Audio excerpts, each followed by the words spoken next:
June 1 నుంచి LPG వినియోగదారులపై కేంద్రం మరిన్ని కఠిన నిబంధనలు అమలు చేయబోతోంది.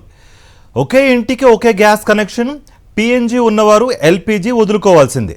సిలిండర్ డెలివరీకి ఓటీపీ తప్పనిసరి. రీఫిల్ బుకింగ్లపై కొత్త పరిమితులు.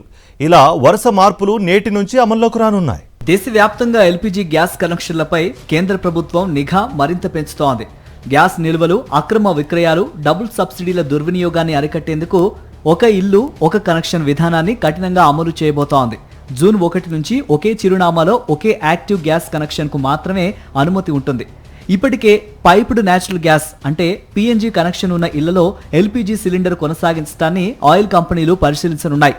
2 కనెక్షన్లు ఒకేసారి ఉన్నట్లు తెలితే ఎల్పీజీ కనెక్షన్ను తాత్కాలికంగా నిలిపివేయటం లేదా రద్దు చేసే అవకాశం ఉంది. పీఎన్జీ వినియోగం ప్రారంభించిన తర్వాత ఎల్పీజీ కనెక్షన్ను స్వచ్ఛందంగా సరెండర్ చేసే వారికి ప్రత్యేక సౌకర్యం కల్పించనున్నారు.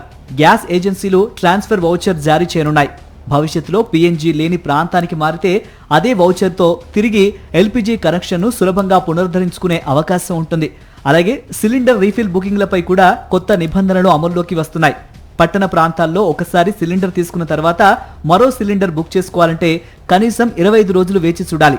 గ్రామీణ ప్రాంతాల్లో ఈ వ్యవధిని 45 రోజులకు పెంచారు. గ్యాస్ డెలివరీ వ్యవస్థలో కూడా పెద్ద మార్పు రానుంది. ఇకపై కేవలం రసీదు చూపిస్తే సరిపోదు. సిలిండర్ బుక్ చేసిన వెంటనే రిజిస్టర్డ్ మొబైల్ నెంబర్కు ఓటీపీ వస్తుంది. డెలివరీ సమయంలో ఆ ఓటీపీని తప్పనిసరిగా డెలివరీ సిబ్బందికి చెప్పాల్సి ఉంటుంది. ఫేక్ బుకింగ్లు, గ్యాస్ దొంగతనాలు, ఇతరుల పేర్లతో సిలిండర్ డెలివరీలు జరగకుండా ఈ విధానాన్ని అమలు చేస్తున్నట్లు అధికారులు చెబుతున్నారు. దీంతో గ్యాస్ పంపిణీ వ్యవస్థ మరింత పారదర్శకంగా మారనుంది. ఎల్పీజీ వినియోగదారులకు జూన్ 1 నుంచి కొత్త నిబంధనలు అమల్లోకి రానున్నాయి. ఒకే ఇంటికి ఒకే కనెక్షన్ నుంచి ఓటీపీ డెలివరీ వరకు పలు మార్పులు అమల్లోకి రానున్న నేపథ్యంలో వినియోగదారుడు ముందుగానే అప్రమత్తం కావాల్సిన అవసరం ఉంది.